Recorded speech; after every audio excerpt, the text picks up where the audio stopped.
I think if I hear you call me Becky one more time, six-pack, I'm gonna pop your tops. All six of them.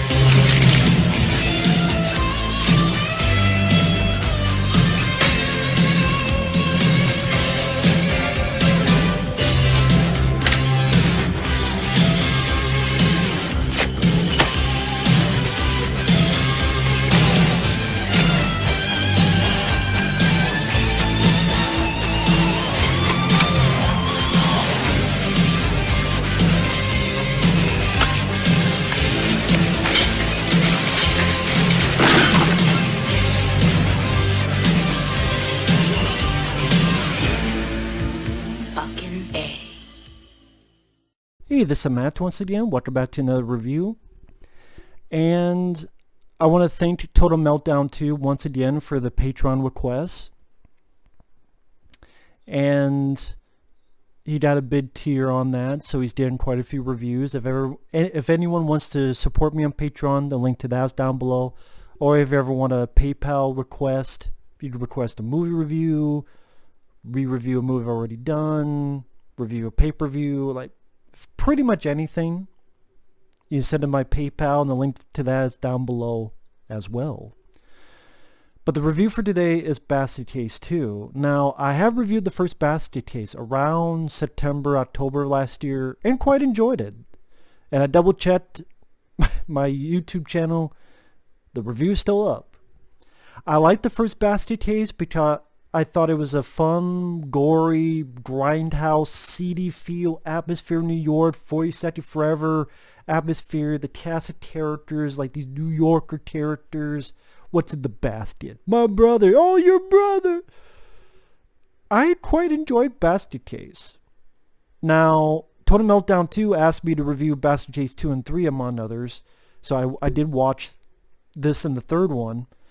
And the third one was okay, but really this one, the more I think about it, I didn't really care for it that much. I thought, it's funny because I know Frank Henenlotter thinks the third film is the bad one. I'm like, the third one actually has some fun, over the top gore. This one, it almost feels like nothing happens, almost. And the way it begins is such lazy screenwriting, because I think Frank Henenlotter, who directed this, is a smart guy. I think he's a talented filmmaker. Sadly, he didn't do a lot of movies, but the movies he did, the first Basket Case, Frankenhooker, Brain Damage, there's a lot of good writing, better than you think strips, because of the interesting original ideas, the drug addiction angle on Brain Damage, and other stuff, the quirky, weird premises, original material. And then sadly, he hasn't done much. I think he did one more film that I forget what it was called, but it's like for the past 20 years, really not much of anything. It's too bad. Yeah, I think he's talented. That's why when I looked at this, I'm like, this is a lazy fucking setup. Because Basket Case ended, it had an ending. The two brothers, you have your normal brother, the character Duane. You have the deformed brother Belial, who his normal brother would carry around in a basket. The story was told in the first film where they were going after the doctors that separated them and left the deformed brother for dead, so they wanted revenge. By the end of that movie, they were fighting, ready to kill each other, because this woman, Duane Light, Belial was pretty much raping, killing. They both crashed through the window. Belial choked Duane to death. They both fell to their deaths. Belial, the little fucker, was bleeding to death. They were dead. The check is in the mail. The morgue attendant has been fucking called. But, someone wanted a sequel. I don't know if this is true. I think Frank Henenlotter said, well, I want to make a movie about this house of deformed individuals under the care of this one or two people. Well, we want Basket Case 2. Okay, I'll do Basket Case 2, but I'll put the Duane, the normal brother, in it for a teeny bit. No, we want more. So I know Frank Henenlotter doesn't like the third one, but it seems like the third one flows better than this. It just,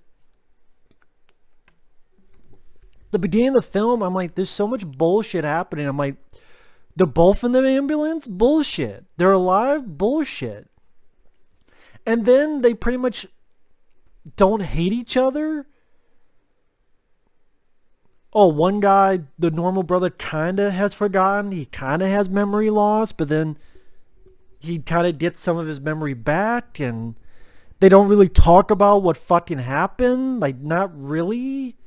I'm like, this is just lazy fucking screenwriting.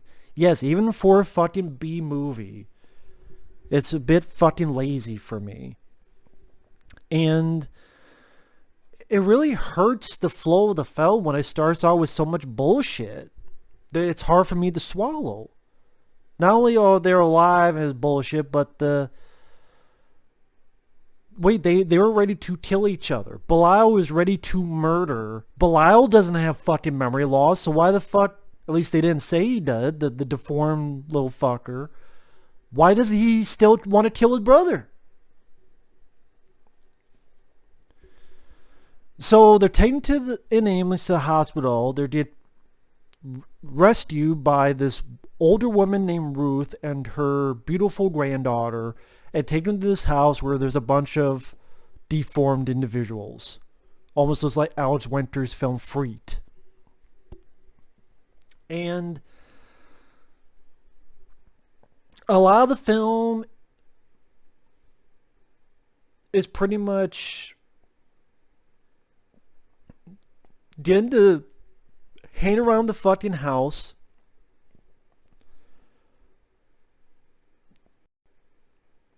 the creatures, the freaks, however you want to call them, some interesting designs, some decent effects. One's pretty much a giant mouth that can sing like opera style. One's like a tall, thin-headed individual. One looks like a giant bone or something. Like, different over-the-top machinations of freaks. But they don't really do anything, which I'll get to. And the movie seems like it's meandering around trying to find a story. Like, there's this old drunk guy who's exploiting Belial's name, and Granny Ruth doesn't like that, so she brings the real Belial to kill the drunk guy. She's trying to give counsel to Belial, talk about the normal brother. You miss him, you need him, but you hate him. Okay, you bring this up. Why bring it up if you don't do nothing with it? Because, again, you're not going to go into the huge spat these two had, story-wise, that they tried to murder each other. You're not going to go into that. You're just going to put that under the rug. Just forget it. Where's the neuralizer? Just forget it. No. That's lazy. Even for a B fucking movie. And then this Belial, the little creature, after seeing all three of these movies, you do get a sense that Duane, the normal brother, does care for Belial, even though all the crazy shit happens. You do get the idea that he cares. You never get the vice versa. You never get the idea that Belial actually gives a shit about his brother.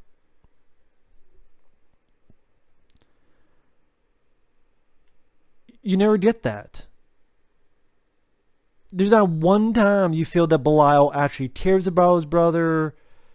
Like Granny says, oh, you miss him. No, he doesn't. The movie never shows us that Belial misses his older brother. Whether in this one or the third film, you never get that. Ever. So I don't know what the hell they're talking about. So, since they're trying to make Belial more and more of a character, but I don't give a shit if this character lives or dies. If you really going to go that route, why should I? He's murdering innocent folks. He's Duane the normal. At least they're trying to give him arcs where he keeps telling people he's normal and the other people go, no, you're not normal. Stop thinking yourself as normal. And then the weird thing he does at the end, like they're trying to give him something, but this other Belial, again, the story's like going nowhere. And then finally it finds a story where this snooping female reporter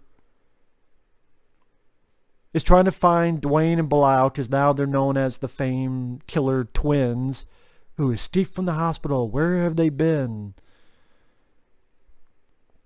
So she wants to get a story. She has this photographer buddy who sneaks in and gets killed. The reporter hires a cop. Pretty much the granny calls all the freaks and says, we're going to take care of this because we don't want them. I'm like, is this going to be fucking Nightbreed now? Is that what this is? Is this? I'd rather go watch Nightbreed. That's what this film almost seems like. Do you want fucking Nightbreed I think came out the same year or after this, so. But I'm like, just go watch Nightbreed.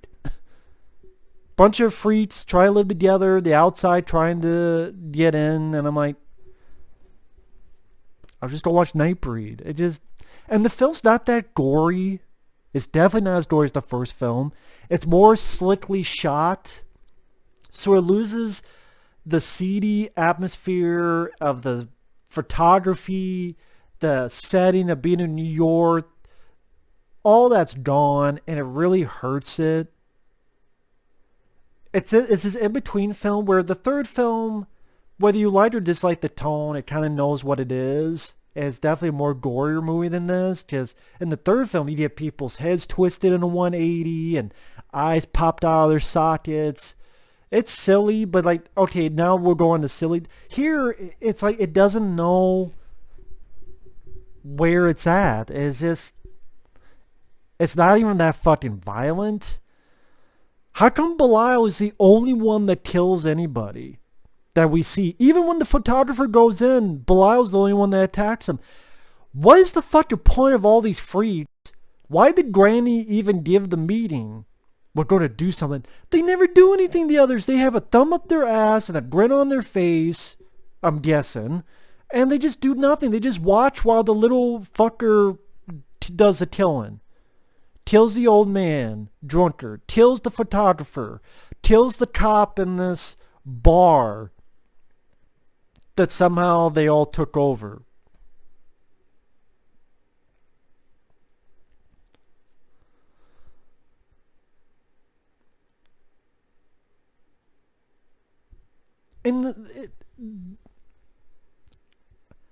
They should not have made sequels to the Bassett case. Like, I don't mind the third one for what it is, and I don't really care for this one.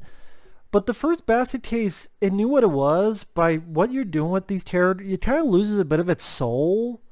Because in the first film, you can maybe go to the stretch of, okay, this is revenge for the almost death of this brother that was thrown in the garbage.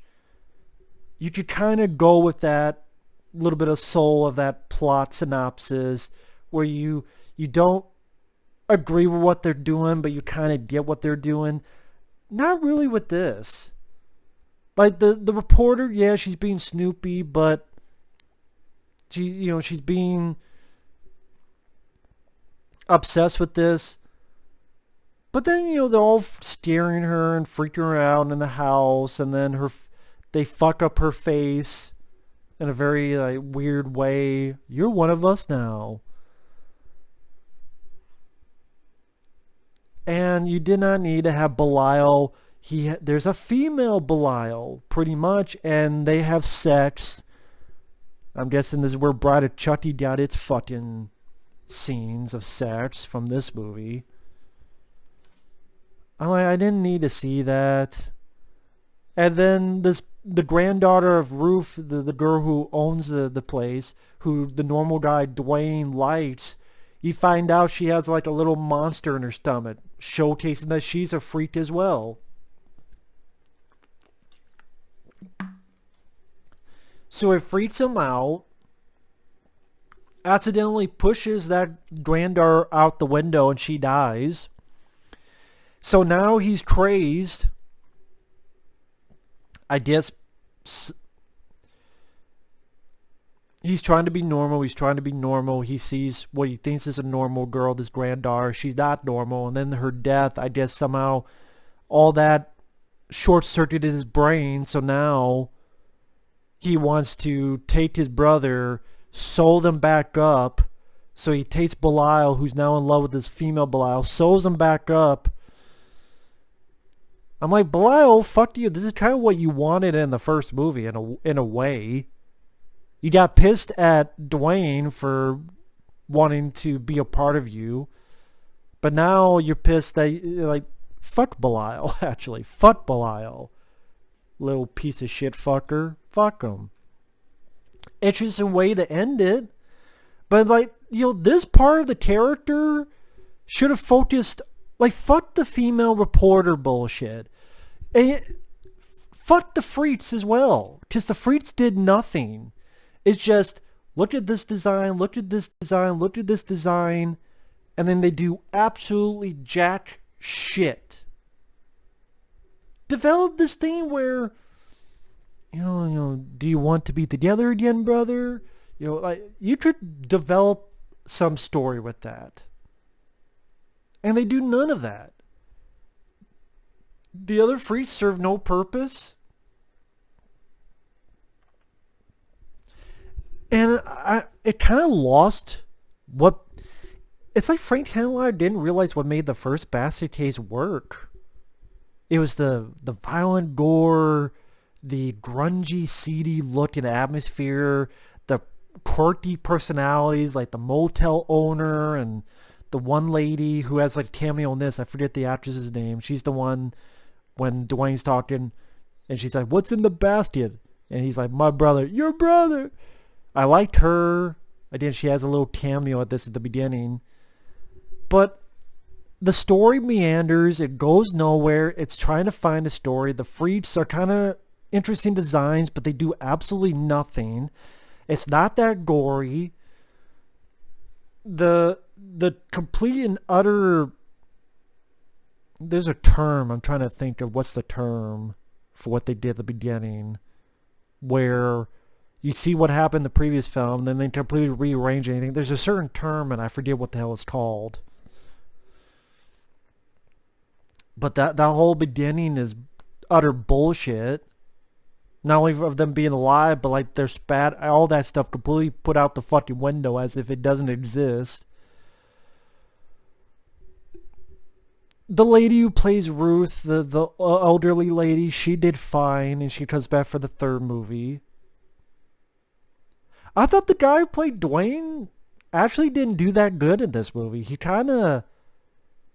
I thought he was a better actor in the first movie. What, Van Hintenwick? I forget the guy's name. I mean... maybe it's what he has to deal with script-wise, but I don't know. I thought his acting was a bit weaker in this movie. And I don't know. At least the third film, again, has some fun over-the-top gore and...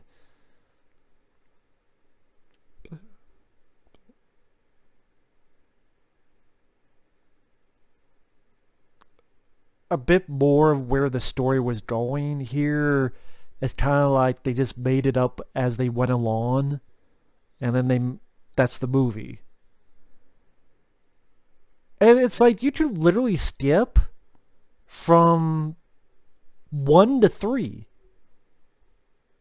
Like at the beginning of the 3, you just had a 5-minute, they survived, they went to a house, it's full of freaks. You don't really miss much if you skip this one, in my opinion. Other than there's a female Belial because she gets pregnant in the next one. That's the only thing you're missing. But... that's just my opinion. I like the first basket case. I think it's definitely the best, truly good one of the three. The next one is okay for what it is. This one I thought was rather lame. Rather lame and very tame when it comes to the gore. That's just my opinion. But yeah, I didn't really care for this one. Even the poster is lame. If I can remember having the poster here, this is the same poster as the first one, but it's just got number 2. And that kind of summarizes my thoughts on the movie. When even the poster, it's the same fucking poster, but there's a 2. And I go, that summarizes how lazy I think this movie is. The third film had a little bit of ingenuity, at least creativity. Here, not so much. But thanks for watching. Take care. We'll see you guys later. Bye-bye.